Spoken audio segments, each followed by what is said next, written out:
Before we get started, I want to make sure everybody signs in, and a couple of housekeeping notes. Just make sure you turn your cell phones off. We are videotaping this event. It's a new era at Montclair.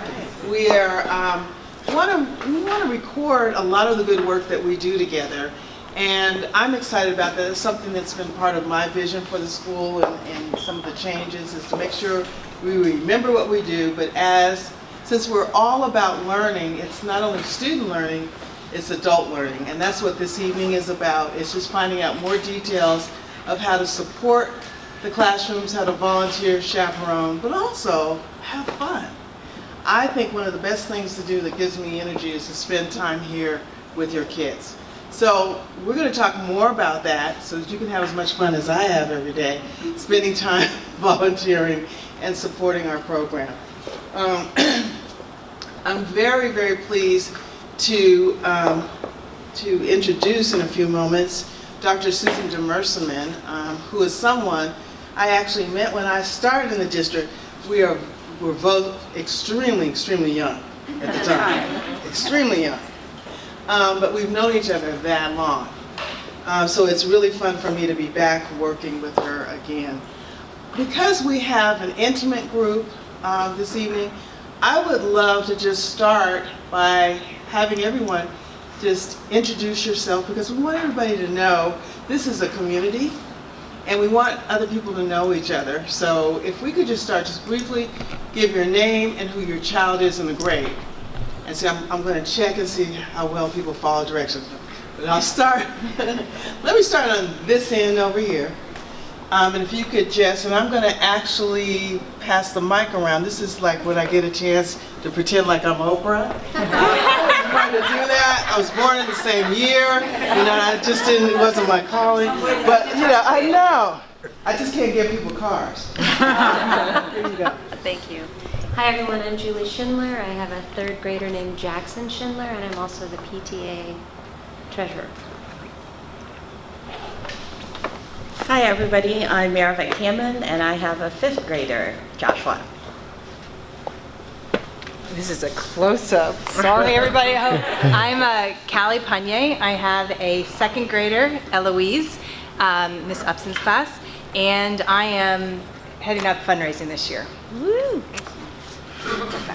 Oh wait, say that again? What's your role? I know, that more to follow. Watch out. Hi, my name is Marty Smith, and I am the godparent of Liam Gooding. He is in kindergarten this year. Good evening, my name is Nicolia Gooding, and I am the parent of Liam Gooding. Thank you. Oh, yes, mother. That's me. Thank you. Hi, I'm Mike Gooding. I'm the other parent of Liam Gooding, kindergarten Ms. Neidhart's class. Oh, good.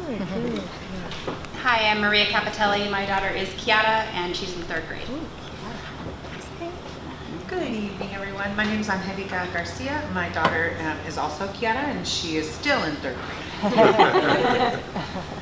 Hi, I'm Ben Demora Weingrove. My daughter is Molly, and she is in Mr. Moss's class in kindergarten.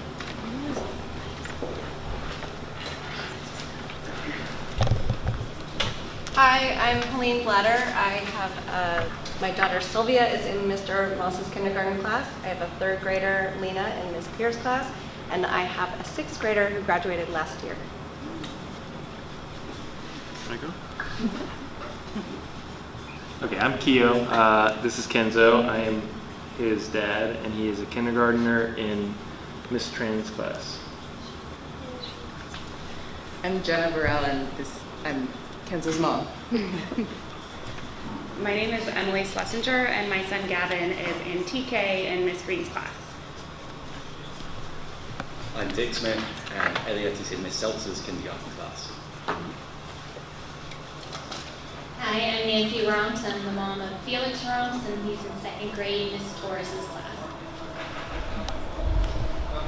Hi, I'm Joanna Jones. I'm Lydia Schellenberger's mom, and she's in the 1-2 split with Miss Davis. And I also have a seventh grader who graduated a couple years ago. Hi everyone, I'm Kristen Pritchett, and I have a daughter, Stella, and she is in kindergarten in Mr. Moss's class. Hello, I'm Jennifer Zab, and I have a daughter, Julia. She is in 2nd grade, and a son, Oliver, in 3rd grade. And I'm also on the communications committee. You? My name is Julia. Hi, my name is Joanne Chen. I have a son, Max, in 1st grade in Ms. Baker's class. Hi, I'm Jessica, and I have a kindergarten, Sonia, in Ms. Seltzer's class. Hi, I'm Sean, and I have twins in 1st grade class, one in Mr. Hauser's and one in Miss Brooks. Hi, I'm Shannon Woodworth, and my daughter Ellie is in Miss Acosta's 1st grade. Hi, I'm Molly Webb. Oh, this sounds funny. And I have a 1st grade daughter, Orla, in Miss Baker's class. I'm Vanessa Heisert. I have a 1st grader also in Miss Baker's class, Sarah, and a 3rd grader, Jack, in Miss Niblets. Hi, I'm Travis Bethune. Elijah Bethune is our son, and he's a kindergartner in Mrs. Neidhart's class. Hi, I'm Jennifer Ho. My son Damian Shoup is in Mr. Moss's kindergarten class. Hi, I'm Shaylee Plankton. My son is in Miss Upson's class, 2nd grade. We're also in Ms. Upson's class, 2nd grade. I am Brenda Snape, and I have twins, River and Griffin. Hi, I'm Roxana. My kids are in 2nd grade with Ms. Upson, Sophia Allen, and then my son is Nicholas Allen. He's in kindergarten with Mr. Moss. Hi, I'm Sally, and I have Barrett in Mr. Moss's kindergarten class.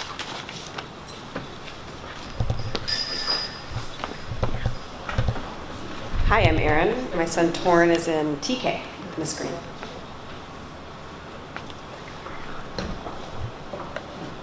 Hello, my name is Jessica, and my son Kobe is in Miss Lewis's class, 2nd grade.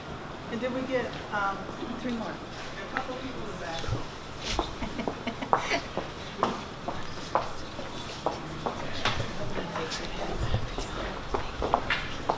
Hi, I'm Heidi, and I have... Really excited about this evening, and one of the ideas that we had in talking with our Parent Teachers Association, this is something that's been going on for a while. We've had orientation, but we really wanted to make a connection with everybody, and I have been working very closely with the PTA to do that. So this is a co-sponsored PTA school event where we will talk about how we work together to support. The bottom line is an excellent program for our students. So I really want to thank everybody in advance for everything that you already have done as we complete our 3rd week of school and enter our 4th week. Everybody's kind of looking forward to a little bit of break this weekend. I know I am, but it has been fun. So I'm going to start off with a few details about just the whole volunteer process and our responsibility from the school's perspective and the district's perspective. There's actually board policy around volunteers in the school and parent engagement. And volunteers, and I love the fact that we have godparents and grandparents here, because I'm actually a godparent, and I'm really into supporting my godson and other nieces and nephews. So I really love the fact that we have an extended family that's supporting the schools. So let me just tell you a few things about the board policy. We are required to support community and parent engagement, and one way that we do that is in partnership with the PTA. And the whole concept of parents, teachers, association is something that is one of the ways that that's implemented in our particular school. Other schools might have a PTO or other organizations that do that, but there's a long history of PTA supporting Montclair Elementary School. So the policy is really actually supported by the board, and as the principal, it is my responsibility to make sure that we have a structure in place to support parent and community engagement. So one of my roles as a principal is to really start making sure that these policies are in place and that we are codifying the things that we're doing. There's things that have been going on here for years, and done in a really wonderful way, but we want to make sure we remember what we do, think about what we do and how we do it, and that we support people and acknowledge people who help us do our work. So that's what this evening is about, and I thank everybody for coming out and joining us. So, let's see if my PowerPoint is going to work for me. As I mentioned, the administration and staff earlier really appreciate everybody taking on this commitment of time, talent, and actually supporting the school through our annual fund, which I'm sure you've heard a lot about it, but it's a big deal because we would not be able to do what we do as a school without the support that we get through PTA. Susan, can you walk through these slides while I'm talking? I'm making no promises. Just all you have to do is press it, okay? Or I'll ask Mirabeck or somebody. All you have to do is press it. But it's very quick. Okay, see how we work together? And then the reason we're doing this is really to do what we really want to happen at this school, is to have excellent learning. And we need everybody working together to make that happen. And how do we do it? Community and staff working together. And basically, I talked about this earlier, board policy requires that we have a process. Some of our schools that receive Title I funds may have the district advisory committee, they may have other committees that are related to Title I. At our school, it's PTA and the school site council that really work on promoting learning and resources and support in the classroom.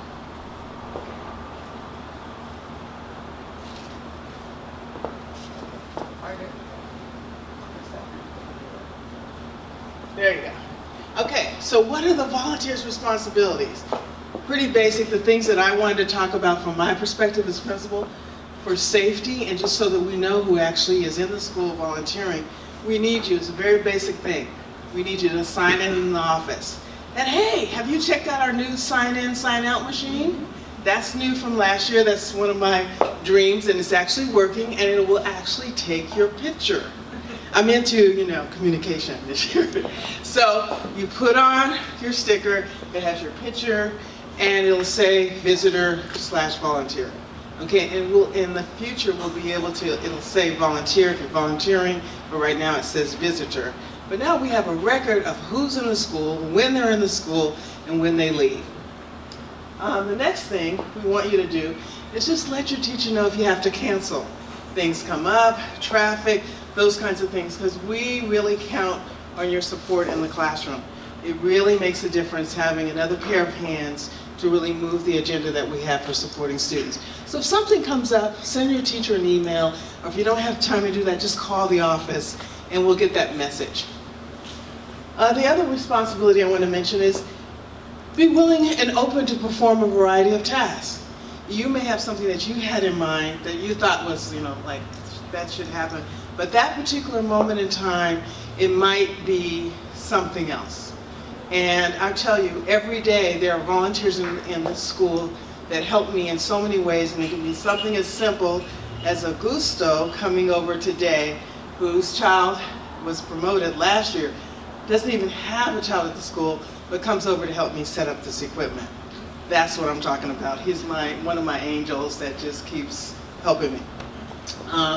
And then use the teacher as a model for how you should interact with the students. It's a whole different thing as a parent. You have, the way that you interface with your children, but the teacher is doing things very specifically to engage students in a certain way.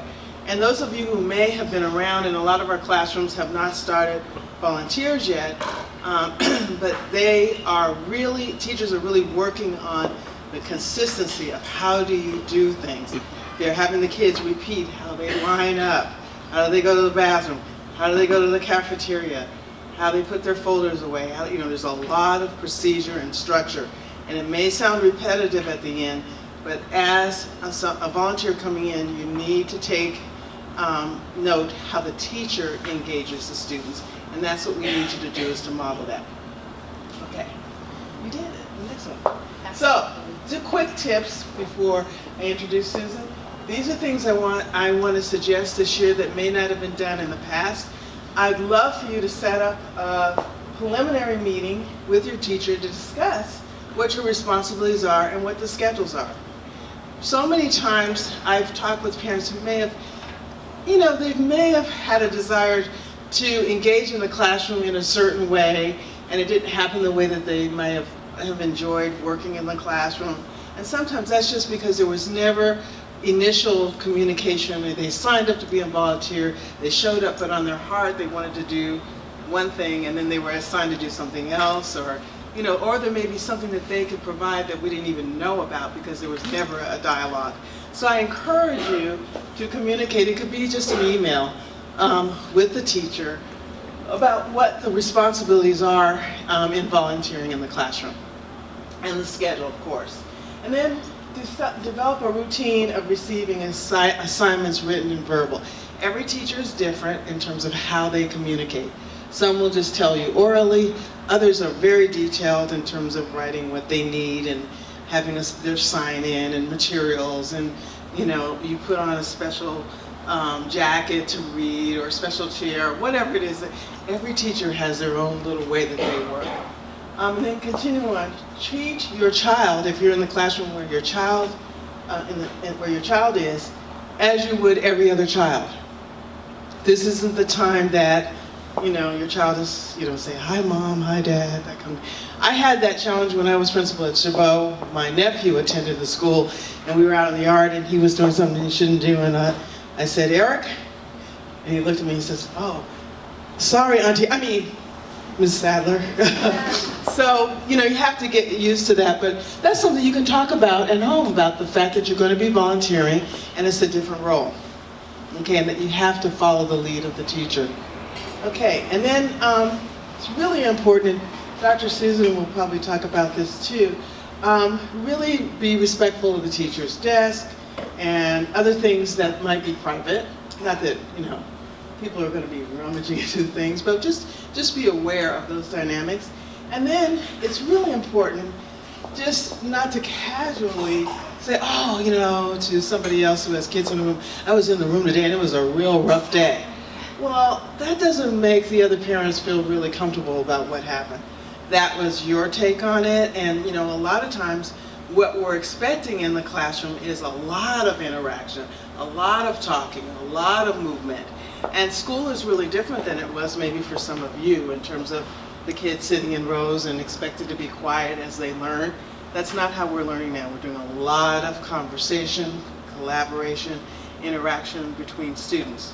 So you may see something and interpret it one way, and maybe not the intent of what was supposed to happen at that time. It's very important that you keep what you see, the classroom performance, very confidential, and this is when you press this.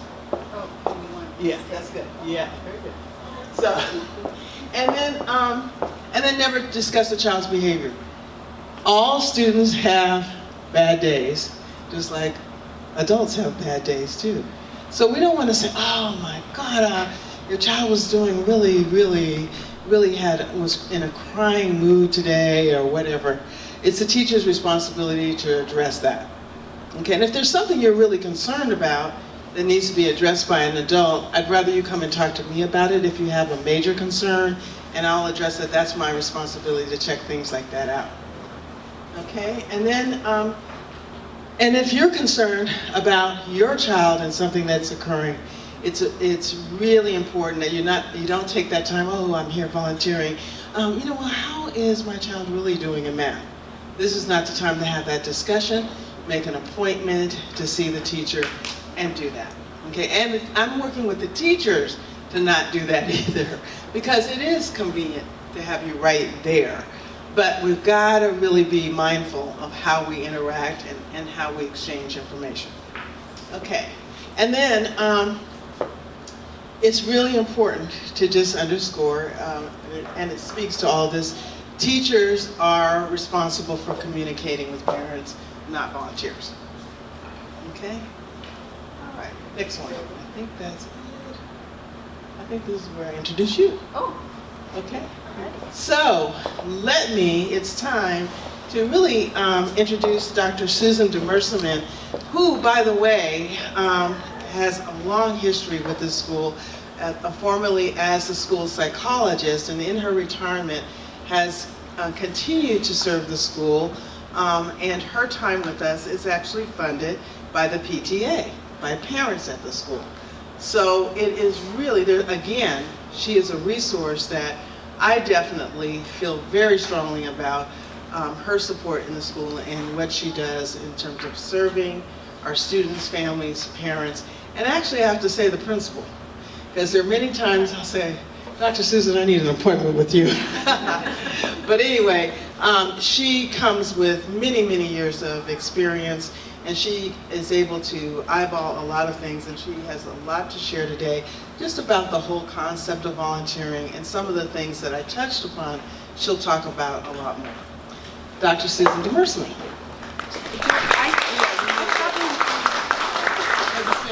I know, these are hard because I use my hands so much, I think I'm going to knock myself out with this as I go by.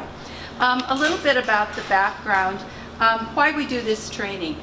You all are such an amazing resource at this school, and just with a little information and a little effort to be on the same page, we really make this resource all that it can be. So each year I share the volunteer training, and sometimes people have come back year after year and said, oh, that helped the first time, let me do it again. So the guidelines and the useful perspectives. One of the things I really want to talk about now is what Denise hit on, or Dr. Sadler hit on first, is the issue of confidentiality. It's so important that what you see in the classroom, if you have concerns, come to us, come to the principal, come to the teacher, because I want to protect all children, and you know, we do have naughty children. I had one of those who's now a kindergarten teacher, so they do survive those years. So just really understand the kind of privacy and the value that each child has. And oftentimes people will come to me and say, Dr. Susan, and they'll ask a question. And the one thing I can say is we're aware and we're paying attention to this. That's about all the information that I can give. But I don't mind when people ask. It's just I can't give a lot of information, nor is it right for parents to share the information they see in the classroom. So Dr. Sadler went over a lot of the issues already. Phone manners, make sure your phone is off when you're in the classroom, don't schedule meetings. Sometimes you also need to prepare your child. This is especially true with TK and K. You still belong to them, and when you're in the classroom, it's a little hard for them to share you sometimes. So some parents do something like a little signal, like, you know, you may be across the room, but yeah, you're mine, and something to make the child aware, yes, this is special, but here, everybody gets to share me for this hour. That's harder for some kids than others, but whatever you can do to prepare your child so they're comforted in some way about that. We hit on confidentiality. I think we hit that hard enough. I won't belabor that. Yes. I actually put all of your things in. Oh, perfect. Oh, so these are all the things that are the district housekeeping. You've done this, TB test, fingerprinting, for people who are driving, having the proper insurance. Go ahead. How old or recently the TB test? Is it 4 years, Dr. Sadler? I just had mine done last week. Okay, we need to have the question on the mic, but let's repeat the question is, how old does your TB test need to be? People in here probably know that. I was told 4 years, and so I went and got a new one. Does that sound familiar? I went to the public health to get it because it was We'll get the specifics are on our website, and our PTA administrator, Irene Thompson, has every detail you ever want to know about this process, so we can make sure we're real clear about that. But I believe it's 4 years. Okay, thank you. The next slide I bet that Denise produced is general guidelines. And we covered those. We talked about confidentiality and why that's so important. And we hit it pretty hard, but it's for a reason. You know, we're like a small town here in a way, and so we like to make sure that things don't circulate that people don't have control over. So I always say don't share, but with one exception. Sometimes you'll be in the class and you'll see something so kind that another person's child does that you just want to say, your child was included everybody today or did something, you know, like be sparing with that. But sometimes you do see something that's so kind that a parent would be really happy to see. That's my exception. So this is like my basics of child. I call it my TED Talk, which I can run through in about 10 minutes or less. But it's some basics of child development and understanding children.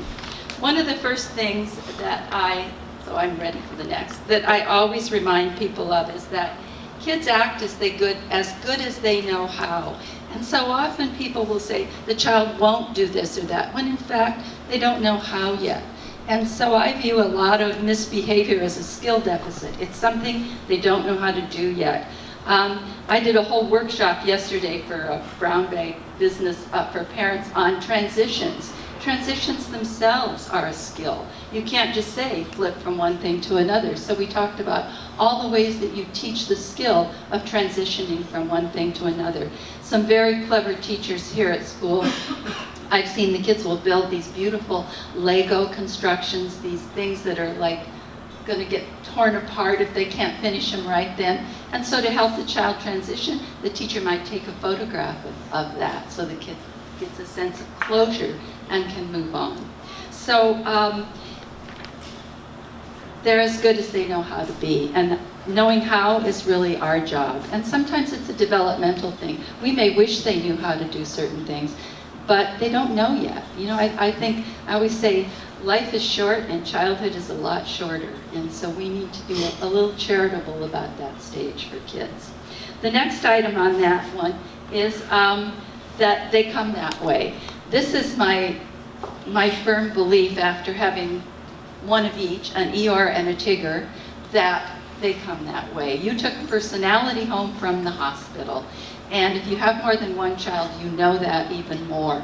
That a lot of temperamental issues are really powerful in determining how kids will behave. And you'll see this in the classroom. You'll watch all this different range of how kids respond to certain stimuli and certain expectations. So the other thing I want to say is that temperamental quality has two sides to it. That really outgoing child that might spend quite a bit of time in Dr. Sadler's office might also be the child who can handle new situations better. So every kind of quality, the shy child, you may not get calls from the principal's office, and which is really nice, but you may need to urge them or push them into things or facilitate their entrance into new things. So that's the temperamental issue. The next one is item C. We all get our turn. I've worked in schools that go from K through 8, and I worked in this one when it was K through 6. You see this child who's like so naughty in kindergarten, and you see parents who are so kind to the parent of that child and sort of go, you know, it'll be okay. And then their child turns evil in 6th grade, and that understanding parent comes back and reciprocates. So it's really important to not be too smug about our kids. We all get our turn. I worked with this family years and years ago. This father had 4 children that looked like they were out of The Sound of Music. They were all like these beautiful, perfect little girls, and they did everything just right. And but he thought he had like invented these girls. And then they had a little boy in the family, and he sort of changed his tune a little bit. And so the boy was not perfect, by the way, not at that point. So, but we do get our turn. And just being really, really charitable towards other parents when their kids are going through things. I see this all the time at this school. I see so much kindness. I always say the thing I love about Montclair parents, not only do they love their child, they love everybody's children. And they really see that the kinder they are to the whole community, their child benefits. It's kind of enlightened self-interest, but it works really well in this community. Item D is that they are listening impaired. I see children so toward this particular skill. But again, it's a skill. And if you look at our kids' experiences, they have very little video-free auditory input. And so just the capacity to listen and follow directions. I see some of our skilled teachers read to them and say, visualize what I'm reading right now. So they're developing that capacity. You see it in your kids following directions. I mean, some following directions is selective listening, but also that we really need to improve listening skills in our communication with each other. If you can really hear someone, you can solve problems. But our kids really need, if you can read stories to them, have tapes or CDs. I know some, I don't know if Pandora does, but I know some of the stations have stories on them for kids. So anything you can do to improve listening skills, I think it's a huge advantage for children. Transitions can be challenging. You will see this in the kindergartners. Don't be surprised if people melt down a little bit from one activity to another. And that's where really working on it as a skill comes in. One of the things that you sometimes see is when the teacher says, okay, 5 minutes, and there's certain kids like that's the white knuckle time. They're gonna like cling to that activity for those last 5 minutes forever if they can.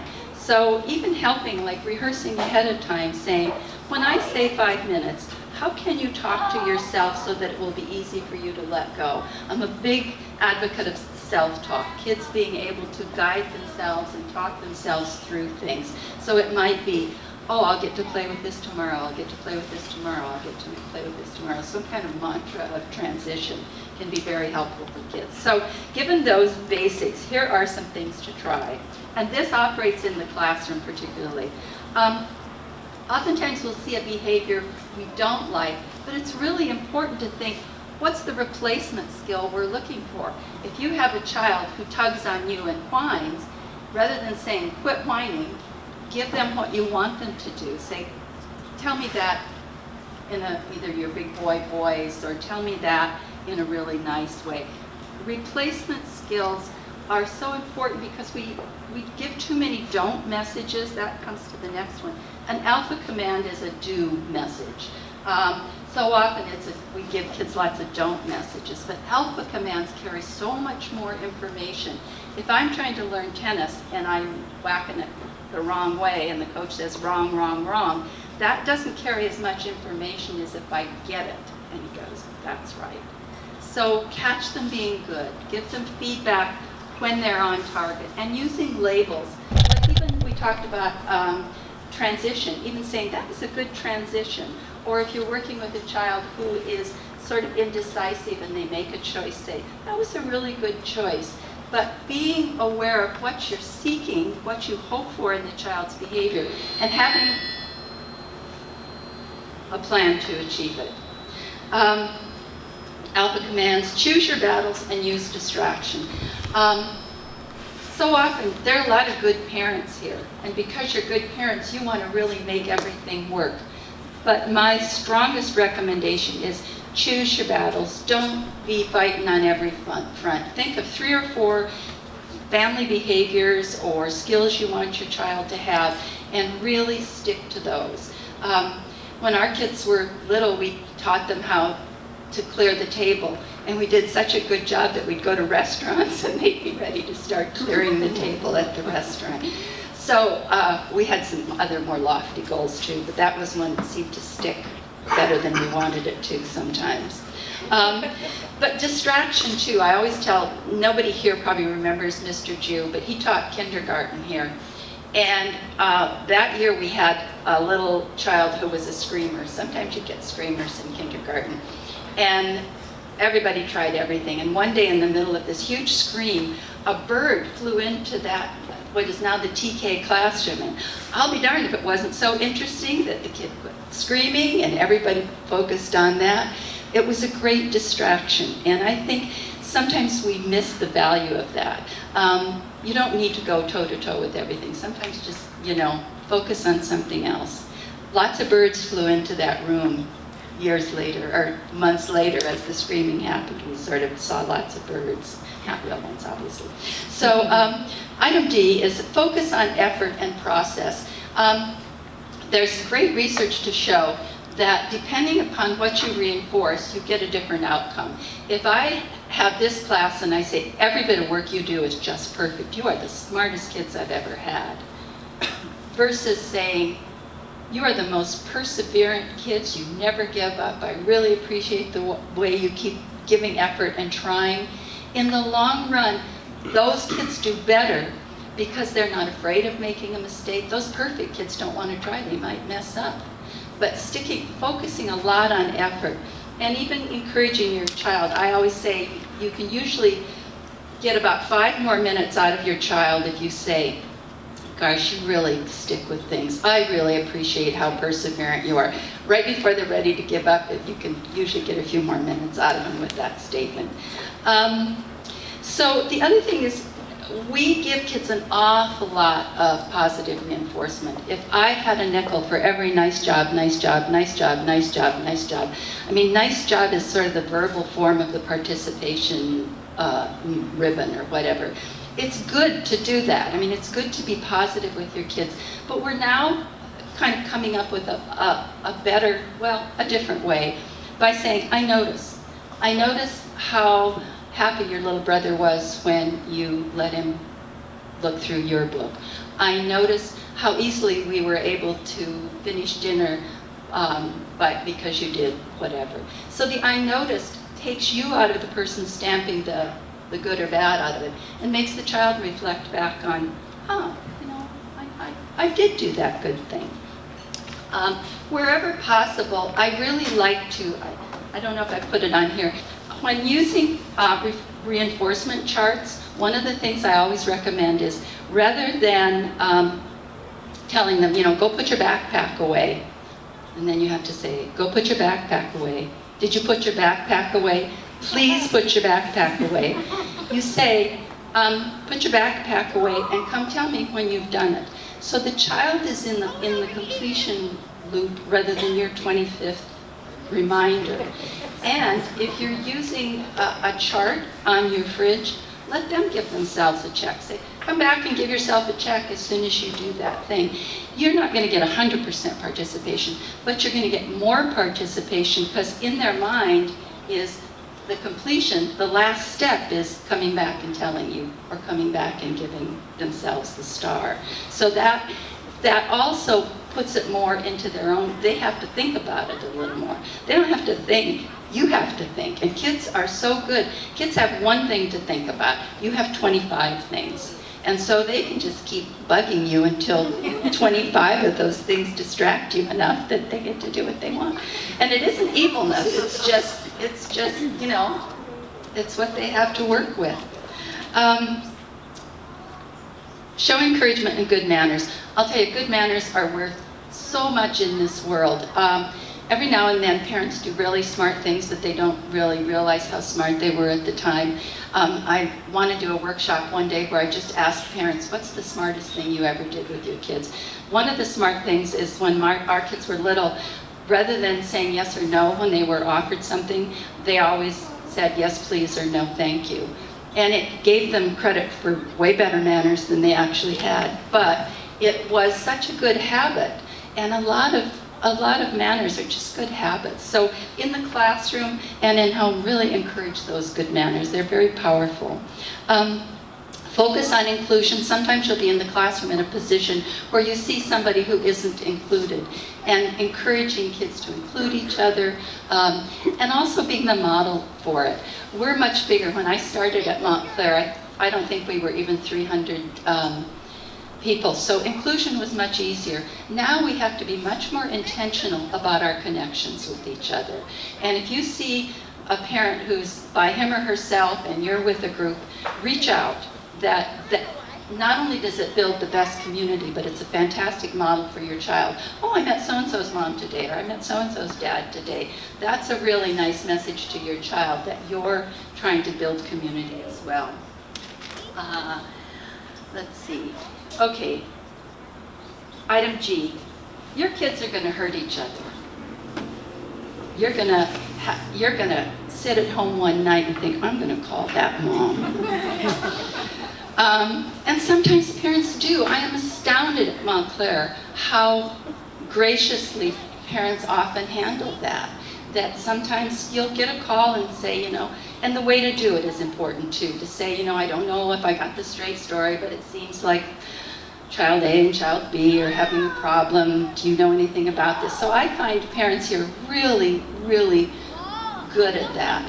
But also it's important to, rather than focusing on making sure your child is always happy, giving them some good coping skills. Coping skills are a gift. I wrote a little book, and it's in the, I gave a couple copies to the library, but there's a chapter in here on framing an experience for a child. Sometimes helping a kid see, kids are just dopey sometimes, to have a framework that doesn't make them feel like a victim. So helping with coping strategies. Volunteer, I say volunteering is good for you. Volunteering is fantastic for the school, but it's really good for you too, because some of you go into the classroom and go, oh my God, all the kids are as nutty as mine. And it's so comforting to some parents to think, oh, I'm not the only one. So it gives you a much better perspective on kids and development, and to see the range of development. It's amazing. Kindergarten is phenomenal. We have kids coming in who can read, fantastic, and we have kids who can't even identify letters yet. So the kindergarten teacher has a tremendous challenge. That's why I see so many kindergarten parents here, and I'm grateful for that. I know it's partly you want to get started on this process too, but that range is a real challenge for teachers. And so your volunteering gives you that perspective. I always say volunteering also lets you kind of search for your child's playmates. You see in the classroom, oh, this one's too shy for mine. Mine will roll right over this one. Or this one's too rowdy for mine. Mine will, join right in. But you can kind of see who's a good energy match for my child. So that's another benefit. But my final point, and I think this one is, there's just such an enormous value in adult presence in a community that I don't care who you are. You grown-ups make this place feel better for children. And my phrase I always say is, we build a safety net under our kids by our connections with each other. There will be times when somebody's going to come home and say, so-and-so's mom says she gets to have a tattoo, or whatever is the current thing. And you can say, funny, I know so-and-so's mom. Let me call and visit with her about that. So I think anytime you can double team them or really be a community under them, that kind of support, your connections with each other build that community, and they make our kids safer. And even if they don't like it, they're comforted by it. And I do say that we build community one snow cone at a time. Sometimes you're out there. The fundraising opportunities are immense, but the community building in those fundraising is just as important. This PTA group is phenomenal in how well they do their different events and what they create out of those events, but it's that other person that you're sitting next to and commiserating about whatever, or making cotton candy, or clipping tickets, or measuring whatever at the walkathon. So I really encourage it, and I see such amazing evidence. I put in here, I've seen the evidence. I've seen where parents were having health problems and they never had to cook a meal for the next month because people were picking up their kids, taking them home, cooking meals. We are really fortunate. We are kind of a small town. Even though our town reaches all over this town, we create a really kind of a wonderful, small, and supportive town here. So.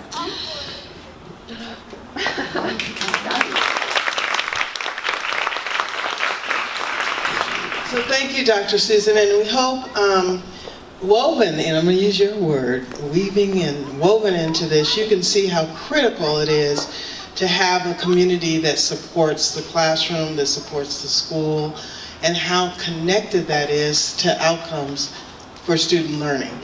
So tonight, this was about giving you some foundation to how critical your work is and how critical you are to your children and seeing what you do, volunteering and sharing ideas, being there, having a presence at the school, really makes a big difference. I remember I volunteered my mother all the time and my dad for almost everything, and later on they got a chance to get me to volunteer to help them. But it is important for kids to see you doing these kinds of things, and actually many of our students volunteer in the school themselves by helping other students, going to other classrooms, supporting teachers. Those kinds of things are really positive. We had some of our alums come by the school yesterday to visit me, which was so touching. They just wanted to say hello, and I was really excited about that. He said, "Dr. Sadler, do you have anything for us to do?" And I scrambled to think of something just for them to just know how much I appreciated them. Can I say one word about my services? Some of you, let's make sure. Some of you, I've seen you already. We've been on the phone. We've worked through different things. One of my roles at school, I work in the classrooms doing like social skills training. You may hear next week about kind reminders. That's what I teach the little kids, rather than being crabby with each other, how to give kind reminders. But I do a lot of parent coaching, and I deal with issues, everything from nail biting and nose picking to every kind of issue that a family can be dealing with.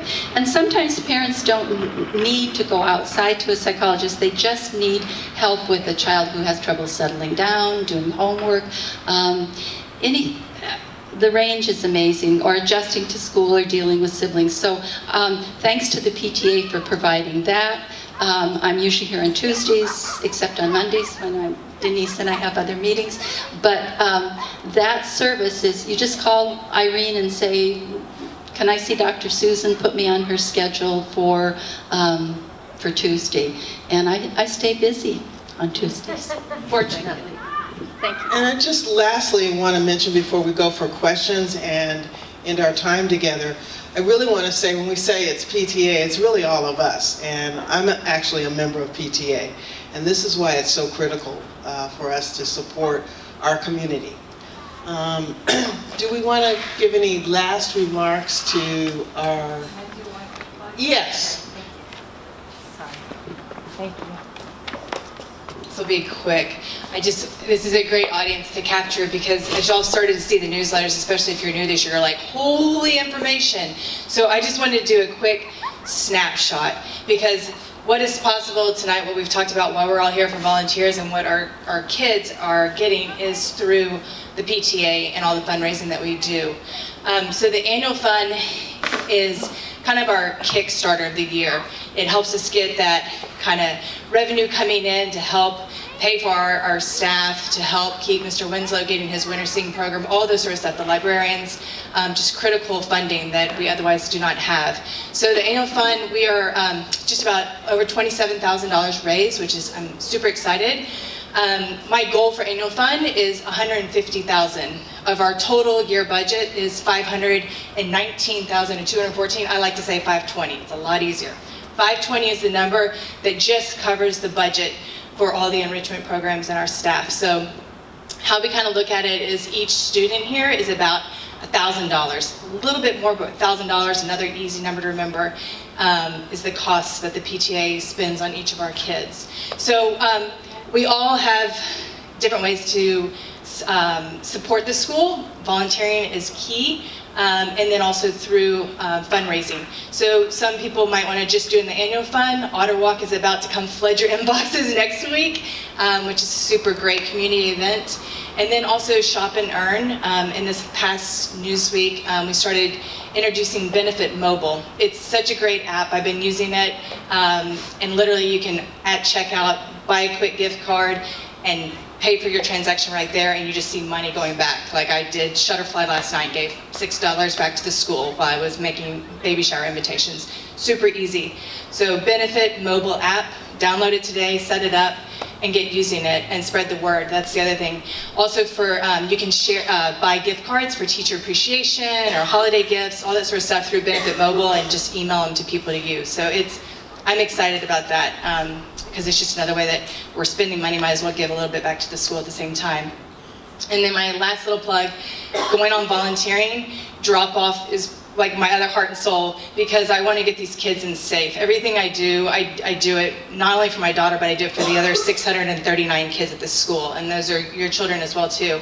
So I had an awesome parent come up to me today, be like, I'm here every day, can I help at drop off? Absolutely. You know, we need 2 people up there every day. If you're like able to pull in your car and stand on the line until 8:30, 8:33, that'd be awesome. So I thank y'all. If you have any questions about fundraising, want to get involved, we'd love to have you. Yes? Use Good Eggs food delivery service, and they said, hey, we partner with a lot of schools, your school might be on it, and who do I direct that question to? So thank you for bringing that up. That was, what is it? And that actually just got reinstated today. So Good Eggs we ran last spring, and you have to get 10 to 15 new members to sign up for Good Eggs, and once we get those new members, they give us 10% of everybody's orders. So if you already have Good Eggs account, you can now look for Montclair as your beneficiary, and once we accrue new memberships with our new campaign, that again is another kind of kickback. So that I literally pinged the parent today, be like, can you please take that on again? And so she has, so that just got started. Yeah? Good eggs, fruit, and vegetables, if y'all don't know it. And everything else. And everything else. It's a good... Phenomenal to see how many people are interested and excited about volunteering and supporting and leading volunteering within individual classrooms. Any questions? Yes? Can we get her the mic? The badges that we get from Oakland Ed Fund, do we wear those in addition to the yellow sticky badge? Yes, it's really just another quick reference that you have a purpose on school, and so it's just a good way to do that. Yes. Let's get the mic. Uh-oh.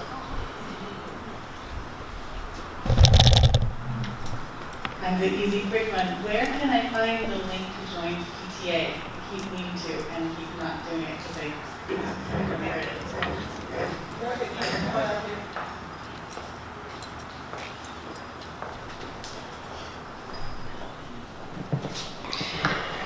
So the question is where you can find to join the PTA. It's on our website. So if you go to montclairschool.com, at the very top of the page, there would be different tabs. There's one for parents, and under that tab, you'll find one that says Join PTA. When's the next PTA meeting? The next PTA meeting, so if you look at your Member Hub calendar, all of the General Assembly meetings are now noted. Dates are, of course, subject to change if in case there's any changes or any special events that might supersede that meeting. Occur every 3rd Wednesday of the month when school is in session. So that means if it happens to fall during Thanksgiving week, it would be either done before or after that, and we will all be notified what change date that would be. And this year, we will be reactivating the messenger system. So we're going to try to really do a great job in communicating, and I know we have a communication committee. So there will be calls and emails home about these major meetings, as well as notices, the note on the Member Hub, as well as other reminders on your calendar. Okay. Other questions? I had one, and I'm sorry. And you have the mic, yay! I have a mic. It's specific to me. I have a service dog, and I went into a volunteering classroom with her, and I just didn't know if there was a requirement for her. I mean, I know we need fingerprinting and a TB test, but does she need something beyond that? No, because we have, and that's going to be really awesome for our kids to have that experience. Board policy is that service dogs can be on campus. They're the only dogs or animals that can be on campus for that purpose with people who are volunteering. So I think it will be a great experience for the kids in the classroom. Certainly, I want you to check in with the teachers so that we can prepare for that. Thank you.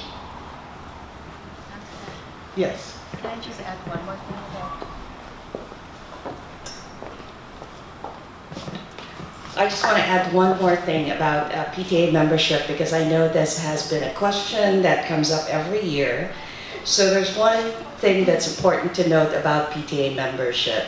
When you sign up to become a PTA member, that doesn't mean that you're signed up to volunteer or to necessarily fundraise on behalf of the school. Our Montclair PTA is part of the Peralta PTA district, so we are an affiliate of a local PTA council. Us having good standing in that council is really key, because we're affiliated with them in terms of our insurance and our ability to maintain our 501c3 organization status. And that's what allows us to raise the funds that we're able to raise. So in all honesty, the PTA membership that we charge our members, which is $12.50 per adult or $25 per family for a 2-parent household, is not really a revenue generating bucket for us. What that really does, it allows us to do all the wonderful things that we're doing for the school.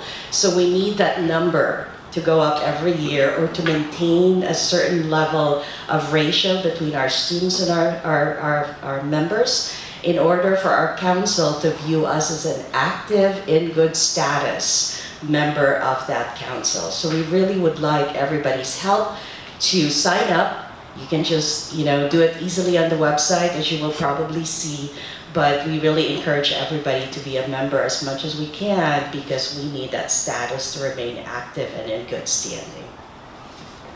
Thank you. Thank you very much. One more question. Who has the mic? Can we get it? Can you come up over to the mic, please?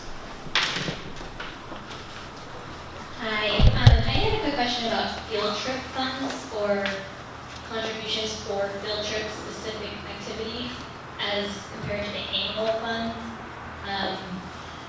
We've been told to help contribute for all the field trips that we're going to be having this year for our student, or even hosting another student, and that we were told to do it through the annual fund, but specifying that it was for that field trip, and I don't understand how that works exactly. Well, I can let our treasurer speak to that, but I also want to talk about what it means around study from the teacher's perspective. So come on down, treasurer.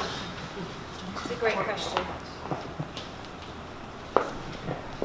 So when we take money in for the annual fund, the first $75 of your donation goes to your classroom. When you donate to the annual fund, there's a place where you specify what classroom you're donating for. And Paul Gately, our financial secretary, who does all the money in, I basically do all the money out. But the first 75 of the money that you donate for the year goes back to your classroom. Your teacher has $75 times the number of students in his or her classroom to spend on everything: field trips, supplies. They spend on a lot of different things, but that's how the field trips get funded and why you've been asked to contribute. And it's great if you can support it. The field trips are a great part of the enrichment, in my opinion.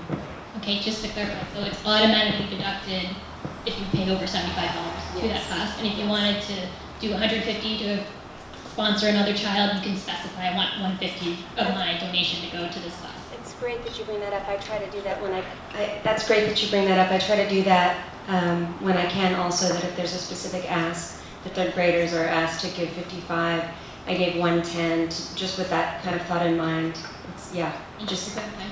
Just let, in the notes on your donation, let Paul know and he'll pull it aside. Great, thank you. And I just want to get some clarity in terms of how teachers actually use these donations. It differs per classroom because of specific needs. We are a public school, so there should not be any activity that we do that excludes any child. That's absolutely a requirement.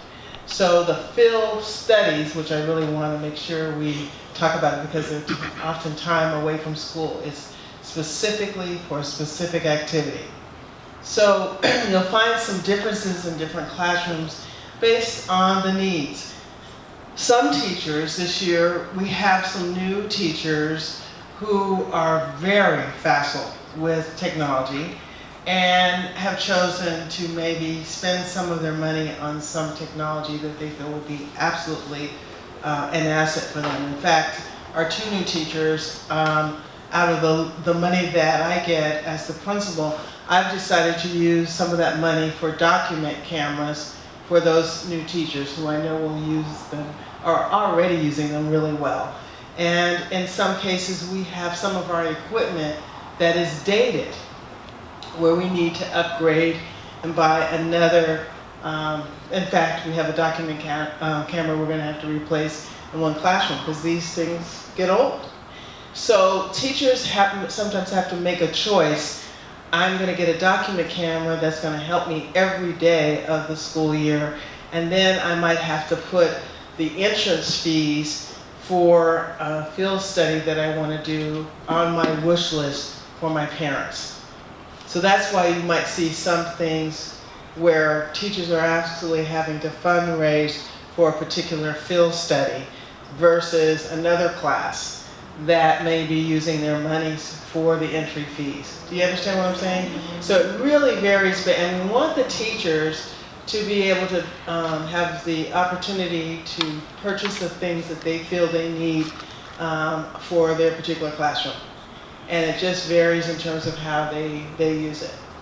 Some of them use their monies for actual extra training that they would like to take to support their practice in the classroom. So this is something I really like, the opportunity to have that flexibility. I did want to mention related to that too, please be mindful about comparing what one teacher does to what another teacher does. And I know that's really hard for many of you some of you have twins. It is not easy because there are lots of ways to get to the destination. One teacher may choose to go one route to teach a concept, and another teacher may use another route. Please allow them to get there the way they choose to get there. And so this is why I really, I review every single field study. I have to sign off on them.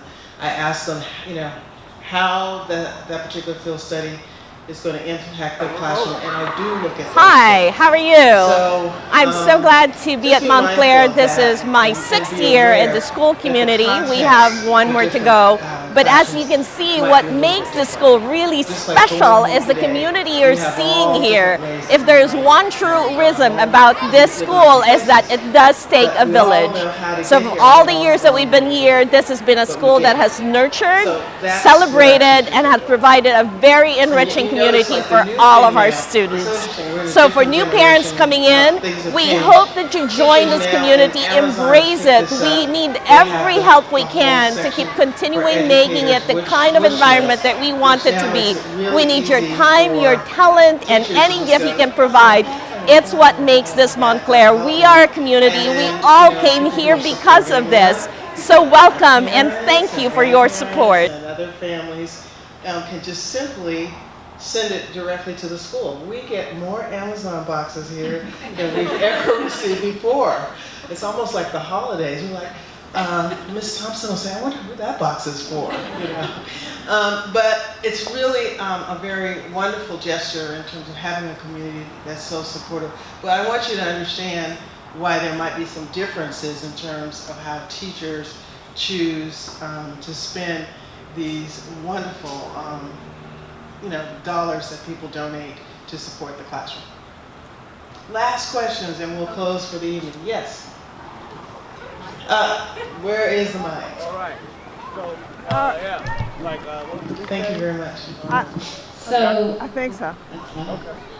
Over the summer, I invite you to spoke join to us some here other at Montclair parents Elementary concerning, School. We have so many things planned class for next trips, year. and We're going to our have school is one of the a few new in the program district that that supports. continues to have parents strive for field trips. All right. So I'm wondering, with liability, have we considered any other way of getting our children to field trips other than I invite you to parents join us at driving?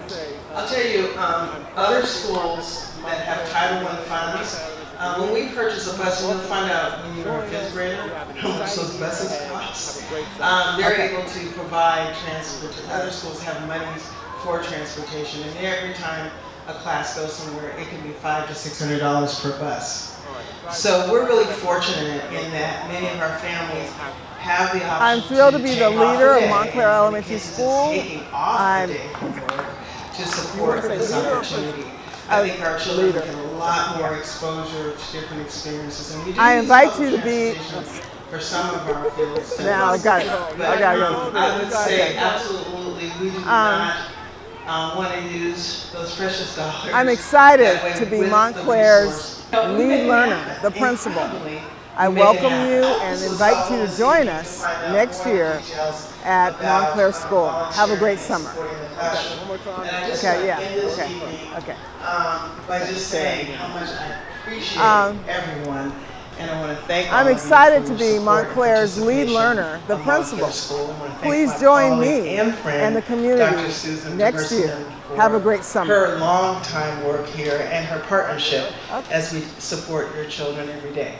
So thank you. I hope everybody gets to know each other and you are enjoying the school year as much as I am. Thank you. And I want to thank our videographer, So the supporters